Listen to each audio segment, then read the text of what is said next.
자, 우리는 지금 국토계획법상 국토계획 중에서 도시공간관리계획 내용에 대해서 이제 2교시까지 학습이 이루어졌고요. 도시공간관리계획은 용도지역, 용도지구, 용도구역의 지정과 변경에 관한 행정계획이고, 그리고 기반시설 설치, 정비, 개량, 도시개발사업과 정비사업에 관한 행정계획이다. 그 다음에 이제 지구단위 계획구역의 지정과 변경, 그리고 지구단위 구역의 수립과 변경에 관한 행정계획이다. 여기까지 이제 동그라미 1번부터 5번까지 공부한 거죠. 마지막입니다. 6번.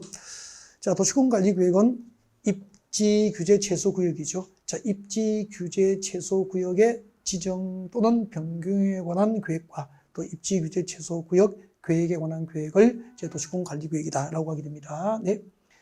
자, 입지규제 최소구역의 지정 또는 변경에 관한 계획이다라고 되어 있습니다. 자, 6번을 설명하겠습니다. 6번 잠깐 보시죠. 여러분. 여기가 서울이고요. 서울이고, 서울 강남 삼성동의 한전부지예요. 삼성동 한전부지. 그 한전부지는 한국전력 본사가 있던 땅이에요. 한전부지라고 하는 거죠. 한국전력 본사가 있던 땅. 어디로 갔죠? 전라도 나주 혁신도시로 갔어. 나주. 전남 나주 혁신도시로 갔는데, 한국전력 본사가 옮겨가니까 이제 나주 혁신도시, 신도시가 개발되고, 이렇게 이제 한국전력 본사 건물을 짓게 됐죠. 관련 연구소 기관들이, 부속 기관들이 들어오게 되고요.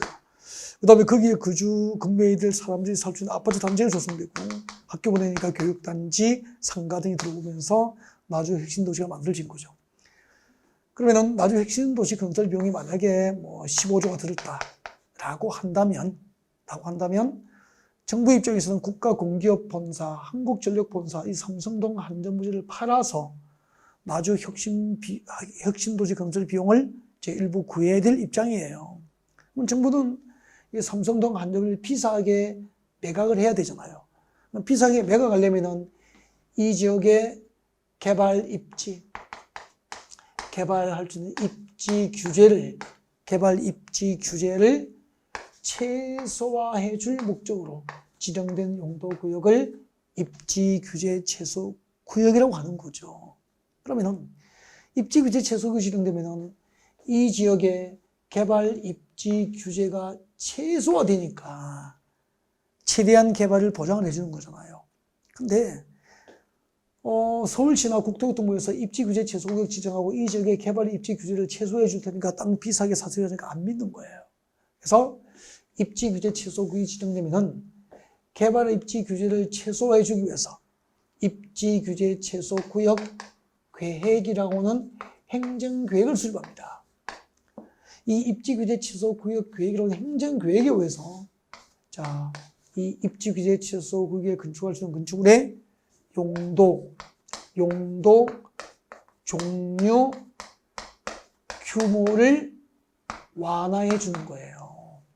그러면은 우리 건축법상 건축물의 용도별 종류가 28개 있잖아요. 그 28개의 건축물의 용도 중에서 사업성이 있는 것, 돈 되는 사업성이 있는 용도의 건축을 전부 할 수 있도록 규제를 완화해 주는가. 그러면은 이제 이 입지규제 취소 계획으로 개발 규제 완화가 보장이 되니까 이제 대기업들이 이제 서로 낙찰을 받기 위해서 경쟁을 했고요. 현대자동차 그룹의 정몽구 회장님이 당시 언론 시가 뭐 5조 정도, 6조 정도 평가했거든요. 근데 시가 5조짜리를 10조에 낙찰을 받아버린 거죠. 네. 이 개발 규제가 제도적으로 완화가 보장된다는 걸 알고, 그래가지고 이제 여기다가 만약에 그 양재동에 우리 그 현대 기아 자동차 본사 빌딩 봤죠? 그 무용대 빌딩 대신에 여기 와서 이제 건물을 지으면 되잖아. 제1롯데월드만큼 이제 이렇게 100층이 넘는 뭐 고층 빌딩을 짓겠다고 사업 계획서 받았는데, 또 뭐 일부 그 설계 변경을 하는 것 같더라고요. 100층 넘는 빌딩 하나보다는 뭐 5, 60층 빌딩 3개를 짓는 게 더 뭐, 이용이 낫지 않느냐 뭐 이런 식으로 해서 잘 모르겠습니다. 아무튼. 그래서 이 100층이 넘는 제2롯데월드에 버금가는 건물이 들어온다면은 이것은 이제 업무용대 빌딩으로 쓸 거 아니에요. 제1롯데월드에도 주거 용도가 있거든. 아파트 들어옵니다.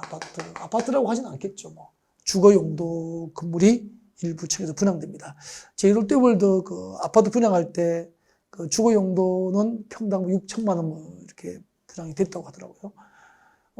그 다음에 그럼 여기는 뭐 1억짜리 평당 1억짜리 이제 주거 용도 아파트 분양되겠죠. 뭐. 그리고 여기 세계적인 특급 호텔, 숙박시설 들어오겠죠. 숙박. 밑에 카지노, 위락시설 들어오겠죠. 백화점 같은 뭐 쇼핑몰, 판매시설 들어오겠죠. 판매시설. 문화시설 들어오겠죠. 문화시설, 예술시설 들어오겠죠. 그래서 도시적에서 복합적인 토지용이 증진되잖아. 하나의 그 개발된 지역에서 주거, 문화, 위락, 숙박, 판매 다 가능하니까 도시적에서 복합적인 토지용이 증진되고 해당 지역의 도시 정비가 촉진될 것이고 또 다른 강남의 랜드마크, 지역 거점으로 육성되겠죠. 이런 목적으로 입지규제 최소구역 제도가 도입된 거예요. 네. 자, 이렇게 입지규제 최소구역이 지정되면 입지규제 최소구역 계획이라고 하는 행정계획에 의해서 해당 지역에 건축할 수 있는 건축물의 용도, 종류, 규모를 완화해 줍니다. 그리고 그러면은 건축물의 규모가 이제 건축 면적을 넓게 하기 위해서는 뭘 완화해야 되죠? 건폐율을 완화해야 돼요. 건폐율. 그리고 높이를 규제를 풀어주기 위해서 뭘 완화해야 되죠? 용적률을 완화해야 되죠. 많이 배웁니다. 건폐율 용적률. 그리고 건축할 수 있는 건축물의 용도 제한을 풀어주죠. 건축물의 용도 제한을 완화해 주죠. 이런 규제 완화를 행정계획으로 보장하기 위해서 입지규제 최소구역을 지정하고 입지규제 최소구역이 지정되면 그 지정 목적을 이루기 위해서 이와 같은 것을 내용을 하는 건축물의 용도 종류 규모를 완화하고 건축물의 용도 제한을 완화하고 건폐율과 용적률을 완화하는 것을 내용을 하는 입지규제 최소구역 계획이 수립되는 거죠. 이런 입지규제 최소구역의 지정 및 변경과 또 입지규제 최소구역 계획의 수립과 그 계획의 변경을 결정할 수 있는 행정계획이 도시군관리계획이에요. 지금까지 좀 시간이 많이 걸렸지만 약 1시간 정도 이상을 이제 도시군관리계획 내용을 소개했고요. 자, 이렇게 이제 도시군관리계획 내용 6개를 이제 실제로 현장 사례를 통해서 여러분에게 개요 정리를 해드리는 거죠. 그럼 이제 입지규제 최소구역 딱 넣으면은 삼성동 한전부지 딱 생각하시면 될 것 같고, 그죠? 입지규제 최소구역 지정되면은 규제 완화를 말로 하면 안 믿으니까 입지규제 최소구역 계획이라는 행정계획에 의해서 거기에 건축하시는 건축의 용도, 종류, 규모를 완화해주고 건축법상 건축물의 용도 제한과 건폐율 용적률 규제를 완화해서 도시지역에서 복합적인 토지용 증진, 지역 거점 육성, 도시 정비 촉진 등을 목적으로 지정하는 것을 입지규제 최소구역이라고 한다. 개요 정리됐죠. 자, 이거 6가지 있잖아요. 자, 이렇게 서울과 같은 도시지역에서 혹은 또 군지역에서 이 6가지 정책으로 입안하고 결정할 수 있는 행정계획을 도시군관리계획이라고 하는 거죠. 여기까지 이제 광역도시계획을 설명드릴 거예요.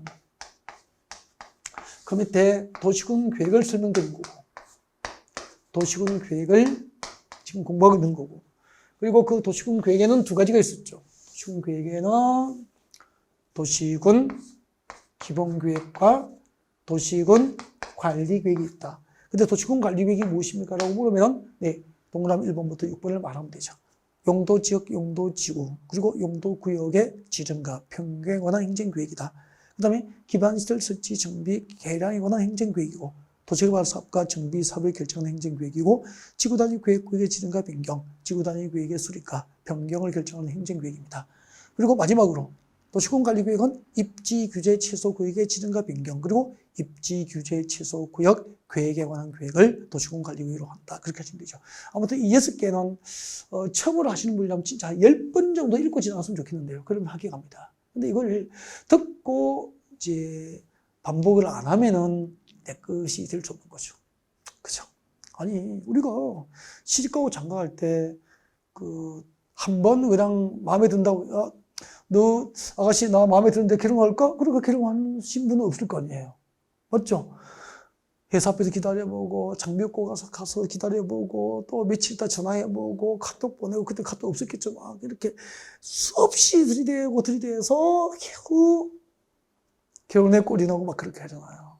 마찬가지. 이것이 내근 만들기 위해서는 수없이 반복적으로 들이대야 됩니다. 전문가가 되기 위해서는, 그죠? 그러니까 제가 첫 시간에 말씀드렸잖아. 우리는 부동산 전문가가 되는 거다. 부동산 전문가. 전문가라는 것은 어떤 한 분야의 전문 지식에 익숙한 사람이거든요. 전문 지식에 익숙하기 위해서는 반복을 하셔야 되는 거죠. 자, 그러면은 이제 광역도시계획부터 도시군 기본계획, 도시군 관리계획 내용까지 이제 학습이 이루어졌어요. 이 정도 하시면 돼요. 그리고 제가 소소하게 뭐 읽어드리지 않은 것은 필요 없거나 그냥 여러분이 참고하시면 되는 것들이고요. 나중에 총정리 이론 강의가 본격적으로 시작될 때 그때 이제 언급이 이루어지게 되는 거고, 오늘은 전체적인 어떤 흐름하고 체계를 잡아드리고 가장 기본적인 용어들을 여러분에게 소개하는 방법으로 이렇게 입문과정 준비가 되는 것을 양해를 하셨으면 좋겠습니다. 이해하셨으면 좋겠습니다. 자, 그러면은 지금부터 뭘 하느냐면은 지금까지 총론에 대한 어떤 그림을 그려드렸으니까 지금부터 여기 들어갈 거예요. 용도지역편, 용도지구편, 그리고 용도구역편 들어갈 거예요. 아셨죠? 도시군관리계획으로 지정과 변경 결정이 될 강론 용도지역편에 여러분을 모시겠습니다. 그래서 자, 이런 교재는 자, 이쪽으로 가시면 될 것 같습니다. 용도지역편. 도시군관리계획 입안권 아직 안 해도 됩니다. 네, 이런 거 아직 공부하지 마세요. 쭉 한번 들어보시고요. 네, 지구단위계획도 설명드렸죠. 다 설명드렸고, 입지규제 최소구역 계획도 설명드렸고, 기반시설도 설명을 드렸고, 기반시설 무엇인지, 이 종료 아니어도 됩니다. 아직까지. 도시군계획 시설도 무엇인지 아까 설명했죠. 기반시설 중 도시군관리계획으로 결정된 시설, 도로 등 아까 설명 다 드렸죠. 네, 용어 설명을 다 드린 거예요. 그 다음에 광역시설 참고하시면 되고요. 공동구도 참고하시고, 도시군계획시설 사업은 설명드렸고, 도시군계획 사업 3가지, 도시군계획시설 사업과 도시개발 사업과 정비사업도 앞전에 설명드렸고, 15번 성장관리계획구역은 네, 용어 중에서 한번 설명하고 갈게요. 성장관리계획구역이 무엇일까? 네, 여러분. 제가 아까 모든 학문의 시작은 정확한 개요에 대한 이해를 전제로 학문의 네, 성공은 시작된다라고 했거든요. 성장관리계획이 무엇일까 설명을 좀 드릴게요. 네, 성장관리계획이 무엇일까? 바로 들어가서 읽어보는 거 아니에요. 개요에 대한 이해가 있으면 나머지는 거의 이해가 돼버려요. 이해가. 진짜. 같이 한번 보실까요? 보시죠. 가만히 설명 들으세요. 아직 필기도 하실 필요 없고 설명만 듣고 들리는 것만 들으시면 돼요. 이해 안 해도 돼요. 서울 이고 용도지기 도시지역이에요.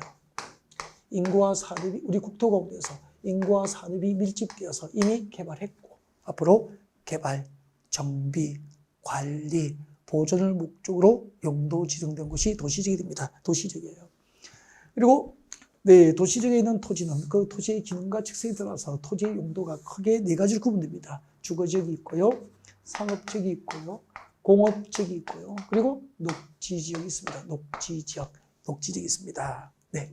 근데 서울에서 주거지역, 상업지역, 공업지역, 녹지지역으로 주거지역, 상업지역, 공업지역, 녹지지역 빼고 여기까지는 주택단지, 유통단지, 공업지역이니까 산업단지 개발이 목적이에요. 개발 목적이고요. 대부분 개발이 끝났어요. 개발이 완료됐다 이 말이에요. 개발이 완료. 가만히 생각해 봐야 돼. 서울시 주거지역에서 주택단지로 개발할 땅이 남아있지 않은 거 대부분 개발이 끝났다는 거죠. 상업지역도 공업지역도 마찬가지야. 근데 서울시 녹지지역. 그 다음에 나가자고요. 도시적 밖으로 나오면은 산이고 들판이잖아요. 여기는 도시적, 행정구역은 서울시인데 용도지역은 도시지역 외 지역이야. 도시지역이 아니다 이 말이야. 도시적 외 지역이지. 이 도시적 밖에는 조금 이따 배울 겁니다. 이 도시적 밖의 용도지역, 도시적 외의 지역의 용도지역은 네, 이렇게 되어 있습니다. 관리지역이 있고요. 관리지역이 있어요. 관리지역이 있고 농림지역이 있어요. 안 적어도 됩니다. 할 거예요. 조금 더 배울 거예요. 지금 잠깐 보여드리는 거죠. 그 다음에 자연환경 보전지역이 있다고. 자연환경 보전지역이라고 하는 용도지역이 있다고. 그러면은 그러면은 아직 안 배웠지만 상식으로 그동안의 인생 살아왔으니까 그 인생 상식으로 녹지지역과 관리지역, 농림지역, 자연환경보전지역, 비도시지역은 이 도시지역이 아닌 지역, 도시적 외지역, 도시지역 중에서 녹지지역과 도시적 외지역은 개발이 유보되어 있거나 그리고 보존 목적, 개발 목적으로 지정된 땅이 아니고 보존 목적으로 지정된 땅이 대부분이에요. 그래서 아직까지 대부분이 미개발된 지역이 많다 이 말이야. 개발되지 아니한 상태의 땅이 더 많다는 거예요. 개발된 곳보다. 그래서 이 녹지지역, 관리지역, 농림지역, 자연환경 보존지역, 녹지지역, 관리지역, 농림지역, 자연환경 보존지역은 지금 성장이 개발이 한참 이루어지고 있다고. 이 녹지지역, 관리지역, 농림지역, 자연환경 보존지역 섞어져서 녹관, 농자, 이 녹관, 농자의 성장을 개발이죠. 관리를 할 목적으로 수립하는 행정계획을 성장관리계획이라고 하는 거야. 녹지지역, 관리지역, 농림지역, 자연환경 보존지역은 개발 수요가 많아. 지금 현재 개발되고 있거나 앞으로 개발될 가능성이 높은 지역이 있단 말이에요. 이렇게 녹지지역, 관리지역, 농림지역, 자연환경 보존지역의 성장은 개발이죠. 개발을 관할, 시청, 군청이 관리를 할 목적으로 수립하는 행정계획을 성장관리계획이라고 하는 거죠.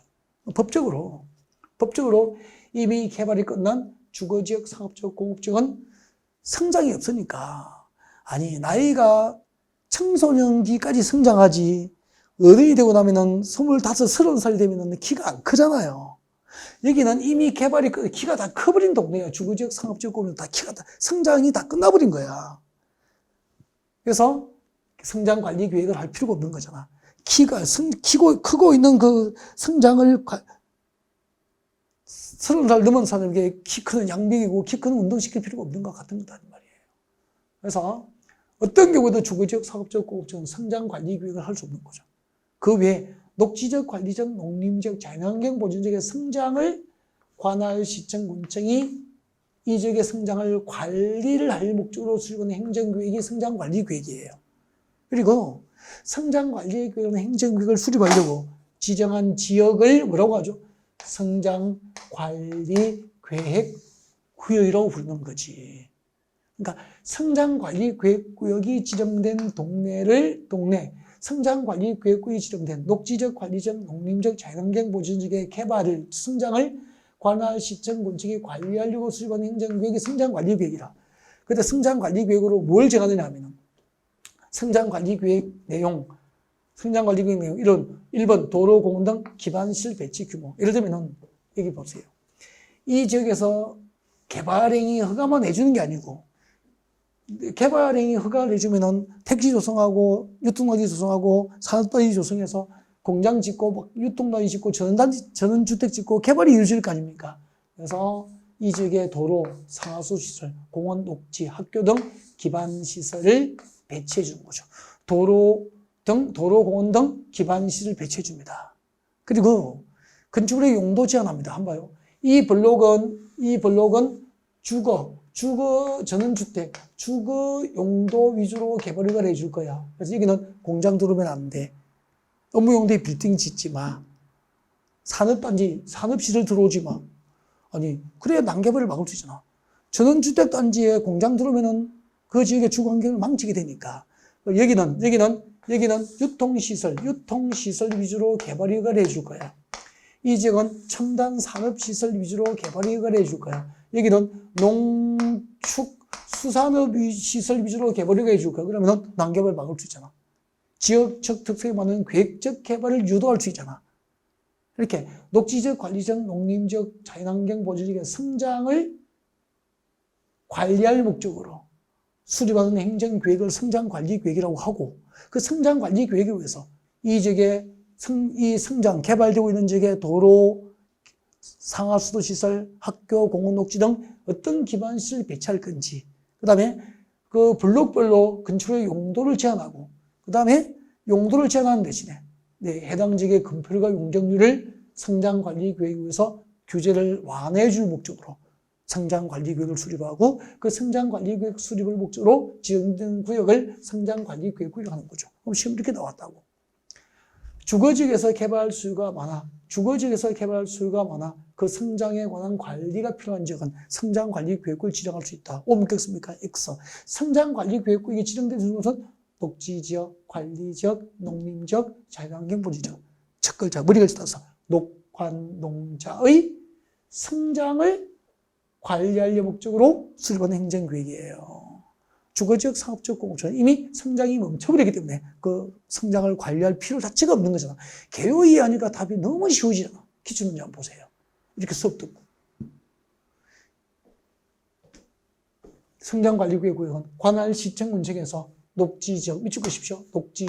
녹지지역, 관리지역, 농림지역, 자연환경 보전지역 중 개발 수요가 많아서 무질서한 개발이 진행되고 있거나 진행될 것으로 예상되는 지역 등의 전부나 일부에 대해서 성장관리계획을 지정할 수 있다. 그래서 법상 성장관리계획은 어디 지정되죠? 녹관농자, 주거지역, 상업지역, 공업지역은 성장관리계획이 지정이 안 되는 거죠. 그때 성장관리계획이 지정되면 그 목적 달성을 위해서 수립하는 행정계획이 뭐죠? 성장관리계획. 그때 성장관리계획으로 성장관리계획 안에 기반시설 배치, 어떤 기반시설, 도로, 공원 등 어떤 기반시설 배치할 건지, 기반시설 배치, 그 규모에 관한 사항, 그리고 건축의 용도 제한과 건폐율, 용적률에 관한 사항 등을 성장관리계획으로 다시 정하게 되는 거죠. 네. 지금까지 성장관리계획에 대한 사례를 통해서, 현장 사례를 통해서 용어 설명을 드리게 된 거죠. 네.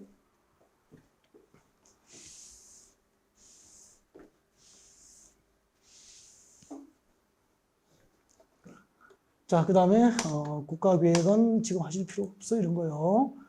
그 다음에 이제 드디어 강론에 왔어요. 도시공원 관리계획 중에서 첫 번째, 용도지역, 용도지구, 용도구역, 용도지역 편이에요. 네. 여러분, 용도지역을 새로 지정하고 변경할 때는 도시공원 관리계획으로 정책을 입안해서 결정합니다. 그 도시공원 관리계획으로 지정과 변경을 결정하게 될 용도지역의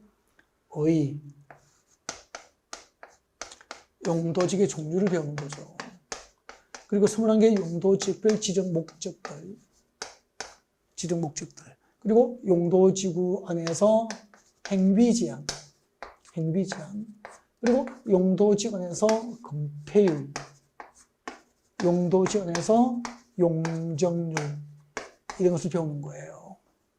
네. 일단은 여기 아직까지 읽어볼 때는 읽어봐도 무슨 말인지 잘 모른다고. 그래서 보지 말고, 일단 용도지역이 무엇인지에 대해서 여러분에게 개요를 좀 잡아드리겠습니다. 그래서 설명을 드리도록 합니다. 설명 들으십시오. 이쪽을 보셔야 됩니다. 여기는 보실 필요가 없죠. 혼자 공부하면 너무 힘들게 가는 거예요. 이렇게 전문가와 같이 가면은. 그죠? 똑같이 설명하더라도 설명하면 되는데, 어렵게 갈 필요 없잖아. 그죠? 여기서 출발하면 서울로 이렇게 가면 제일 빠르잖아요.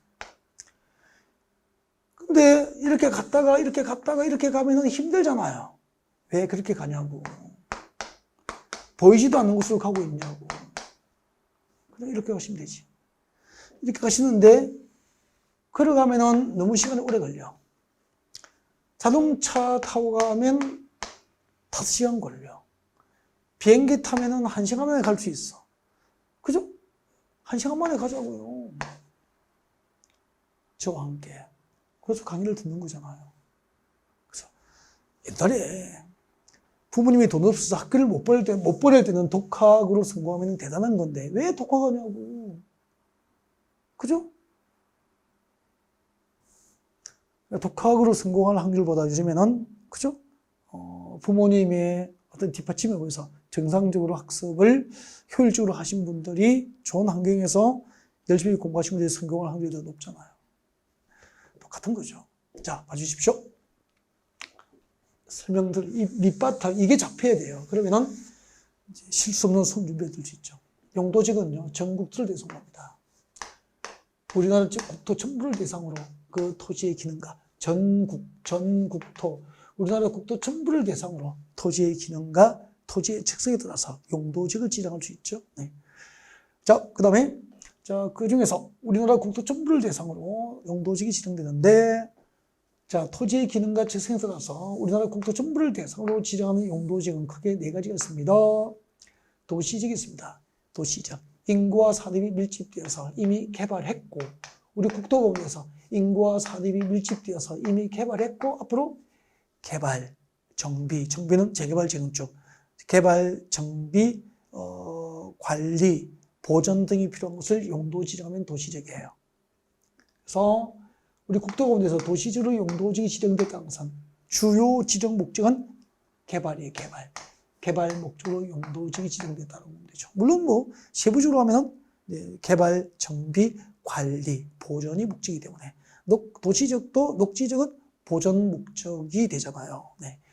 자, 주요 지정 목적은 개발이다. 그렇게 볼 수 있죠. 그 다음에, 그럼 이제 서울처럼 인구와 산업이 밀집되어서 개발했고, 앞으로 개발, 정비, 관리, 보전이 필요한 곳이라면 도시지역이 되는 거죠.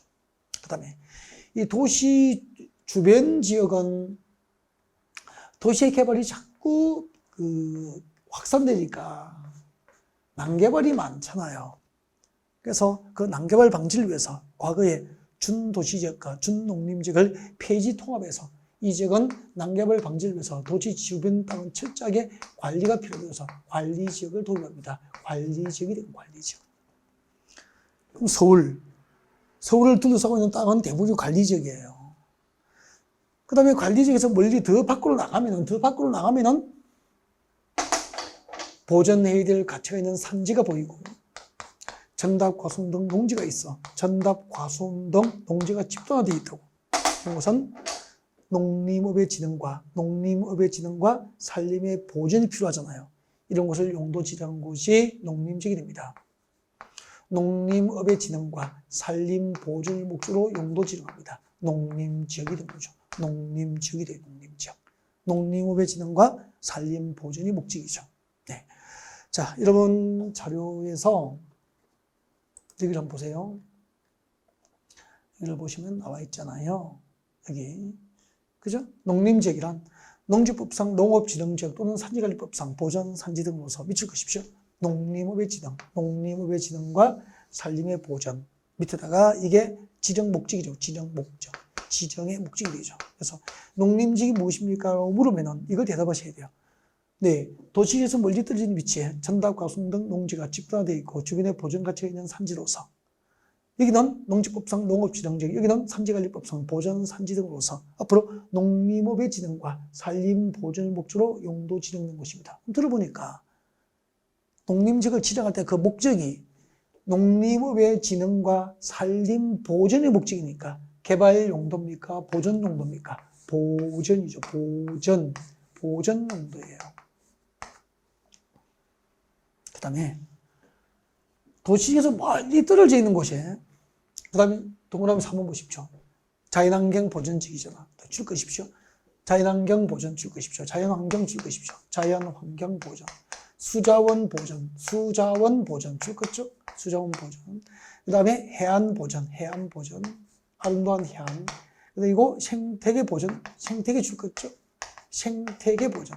상수원 및 문화재 보전. 상수원 및 문화재 뒤에 보전 동네 보전. 문화재 뒤에 보전. 그래서 5개를 보전하잖아. 자연환경 보전, 수자원 보전, 해안 보전, 생태계 보전, 상수원 및 문화재 보전이 필요한 곳에 용도 지정한 곳이 자연환경 보전지역이 됩니다. 이곳을 자연환경 보전지역으로 지정을 하게 되는 거죠. 자연환경 보전지역이 되는 거라고. 자연환경 보전, 수자원 보전, 해안 보전, 생태계 보전, 상수 및 문화재 보전. 그리고 마지막으로 줄 것죠. 수산자원 보호 육성. 이런 거 안 외우거든. 나중에 이제 이걸 다 외우라고 하거든요. 자연환경 보전, 수자원 보전, 해안 보전, 생태계 보전, 상수 및 문화재 보전. 이 5가지 보전과 수산자원의 보호 육성을 목적으로 지정된 곳이 자연환경 보전지역이기 때문에 들어보니까 이거 6가지 보전이 필요한 곳이라면, 보전을 목적으로 지정된 땅이라면 개발이 허용될까 안 될까? 그렇죠. 그 현재 거주하고 있는 농어민의 기본적인 생활을 위한 개발행위, 농가주택이나 어민들 주택, 농사 짓는 거 이런 거 말고는 전부 일반적인 개발이 제한되는 땅이다 이 말이야. 그래서 농림지역과 자연환경 보존지역 지정 목적은 주요 지정 목적이 보전이에요, 보전.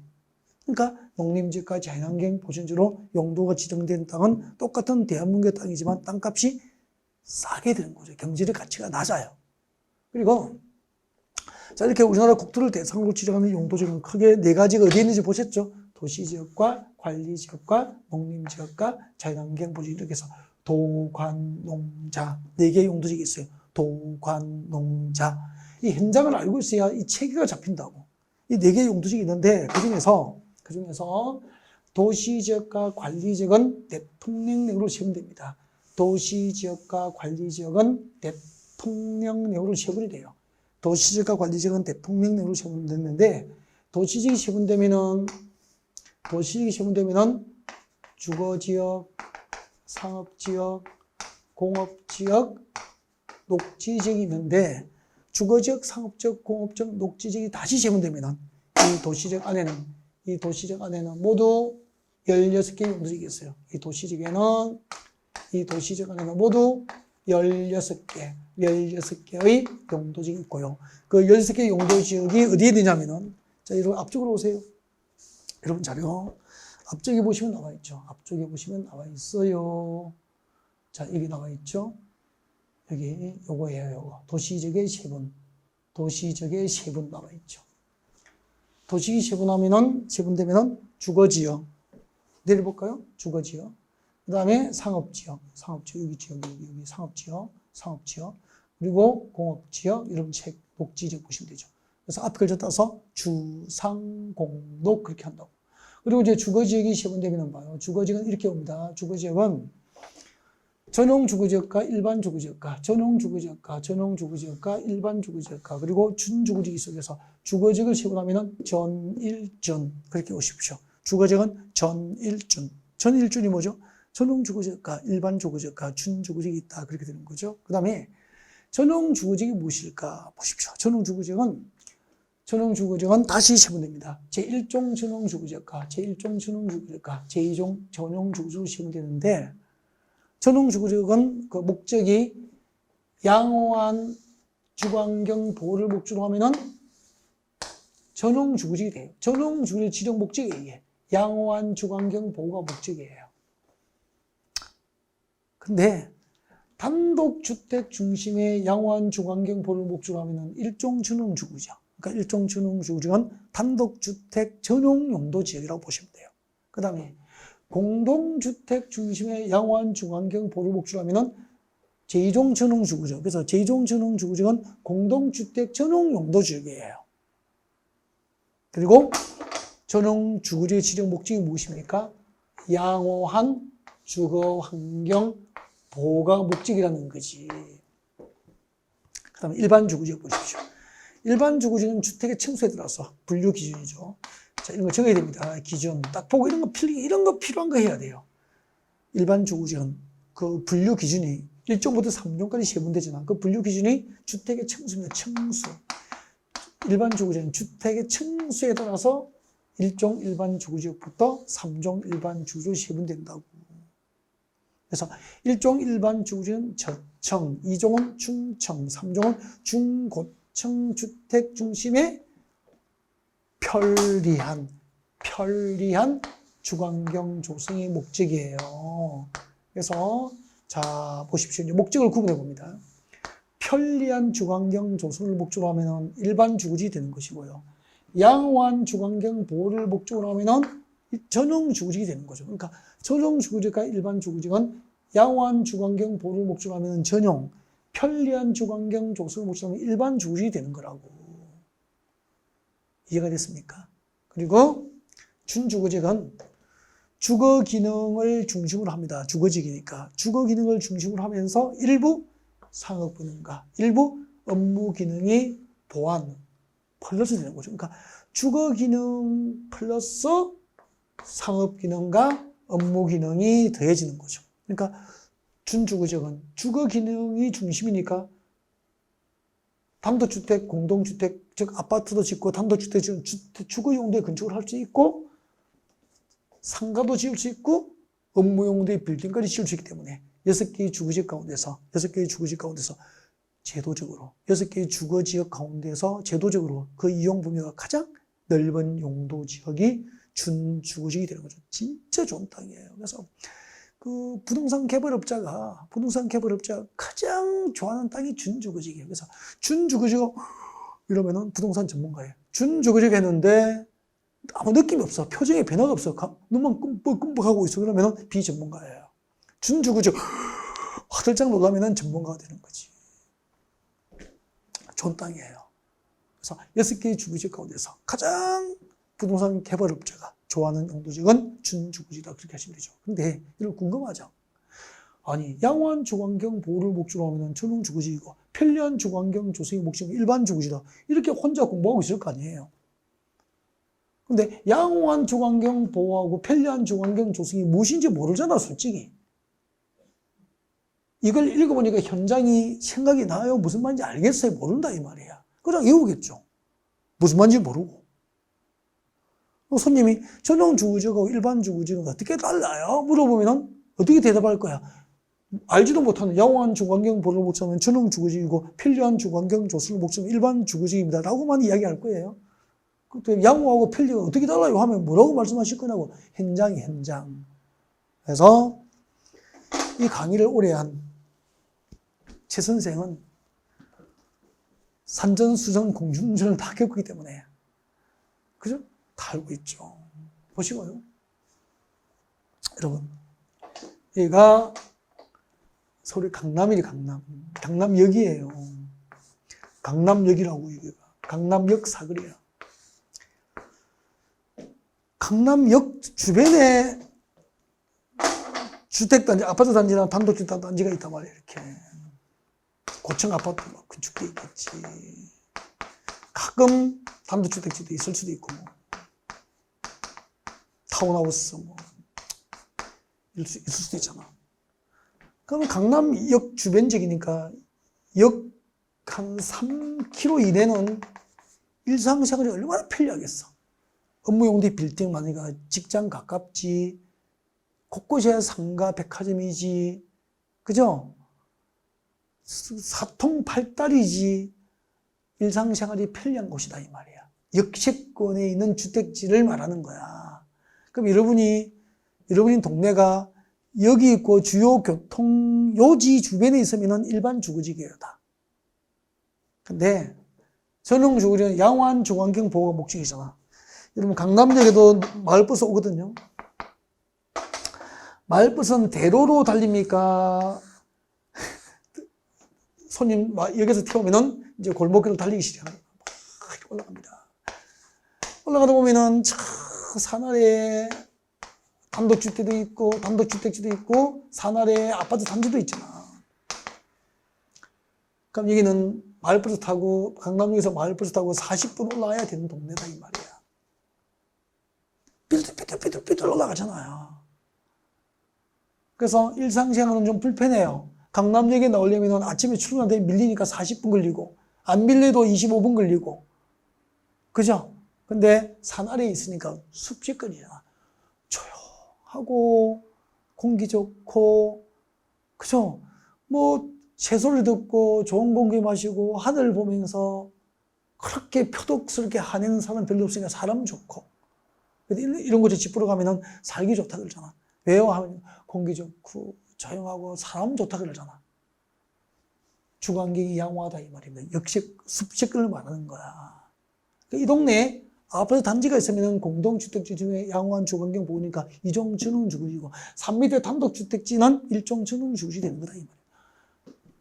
완전 가슴에 확 들어오죠. 외워야 됩니까? 안 외워도 됩니까? 이야기 들으니까 안 외워도 되잖아요. 제가 가끔 이야기합니다. 최 선생의 명언. 가장 좋은 암기는 이해가 반복되어서 기억되는 것이다. 가장 좋은 암기는 이해가 몸속에 녹아든 스며드는 것이다. 이해가 스며드신 분은 이해가 스물스물 스며드신 분은 한 2번 반복하면 거의 기억을 합니다. 응용된 문제도 대응할 수 있죠. 이해 못하고 밑줄 끊고 달달달 독서실에서 혼자 외우신 분은 대부분 조금만 응용해도 무슨 말인지를 모릅니다. 그 문제풀이에도 점수가 늘 50 몇 점에서 70점, 80점을 시원하게 올라가지 못하는 거야. 될 것 같아. 딱 50점, 기분 좋으면 65점, 민법이나 개론, 공법 65점 맞고 기분 좋아요. 만시에 불렀는데 공급 하느라고 그동안에 학교로는 민법 안 봤잖아. 민법이 저기 겨우 60에 올려놨던 게 42점이야. 학교론이 58점을 끓였어. 학교론은 또 50점을 내려가 버린 거야. 또 민법 학교는 좀 겨우 또 올려놓고 오니까 놀려서 올려놓고 오니까 또 공법이 더 끄져 있어. 65점에서 또 48점이야. 이런 된장 반복이죠. 늘 평균은 50점 조금 넘었다가 조금 모자랐다가 포기도 못해. 때려치지도 못해. 곧 될 것 같거든. 대부분 그 상태야. 왜요? 이해되지 않고 이거거든. 근데 이런 거 나이가 들면은 저도 좀 나이가 들었잖아. 40대 좀 넘었습니다. 저도 50대 여러분 나이가 좀 들면은 자기도 원래 고집이 세잖아. 왜요? 자기도 그동안 살아오면서 생활 경험, 인생 경험이 있으니까 자기 나름대로 어떤 그죠? 경험을 통해서 얻게 된 경험적 지식이 쌓여 있거든. 그러니까 그 지식을 자기가 알고 있는 지식을 절대시해버리고 잘 안 듣잖아요. 그죠? 그때부터 이제 무엇이 되는 거죠? 20대, 10대 보면 꼰대가 되는 거죠, 꼰대. 나도 원래 꼰대가 되는 거잖아요. 꼰대가 되지 않은 마인드. 참 중요한데 쉽지 않잖아요. 그죠? 네. 나중에 이제 키워놨는데 자식들이 찾아오지도 않고, 부모 무시하고, 돈 떨어지면 그때부터 손절하려고 그러고, 그렇게 되잖아요.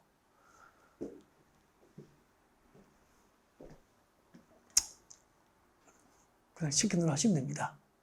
믿고 함께 하시면 됩니다. 네. 설명 다 되겠습니다. 주거지역 몇 개죠? 3개예요. 6개예요. 6개. 전, 1전. 전용 주거지역은 1종과 2종으로, 일반 주거지역은 1종부터 3종까지. 그 준주거지역은 주거 기능을 중심으로 하면서 일부 상업 기능과 업무 기능이 플러스 됩니다. 여기까지 했죠. 그 다음에 상업지역 가겠습니다. 상업지역 갑니다. 자, 상업지역이 세분되면 어떻게 될까요? 상업지역은 네 이렇게 됩니다. 칠판을 조금 정리해야 되겠죠? 여러분 보시기 불편하니까. 네. 재미있죠? 저는 이런 건 좀 불만이에요. 강의를 어떤 선생을 선택해야 될지 좀 들어볼 때는 보통 일강 들어보고 말투, 글씨 보고 이렇게 판단하잖아요. 그죠? 적어도 이제 다 잘해요. 인강들의 교수님들 다 잘한다고. 여기 계시는 분들 다 경력이 15년, 20년씩이에요. 다 베테랑들, 이 업종에서 20년 이상, 보통 10년, 15년 이상 이렇게 살아서 생존하신 분들이에요. 이 정글 속에서. 네, 대단하신 분들인데, 단 캐릭터가 조금 다를 뿐이죠. 그래서 적어도 나에게 맞는 선생을 고르기 위해서는 최소 4시간 정도는 들으라는 거지. 최소 4시간을 들으라. 그리고 자기에게 캐릭터가 맞는 교수님 강의를 꾸준히 들으시면 돼요. 그러다가 이제 점수가 안 오르면 계속 다시 나를 뒤돌아보거나 공부 방법이 잘못된지를 봐야 되는데 항상 선생을 바꾸려고 하지. 인강 들으면서 이제 에듀윌리 기웃, 방문각 기웃, 해커스 기웃, 이렇게 기웃 하죠, 이렇게. 별 수 있을까요? 별 수 있을까요? 서울대 법대 나오면 다 450 붙을까요? 지방의 명문고등학교 나오면 전부 다 서울대 갑니까? 아니잖아요. 지방의 똥통고등학교 나오면 전부 다 대학 못 갑니까? 아니잖아요.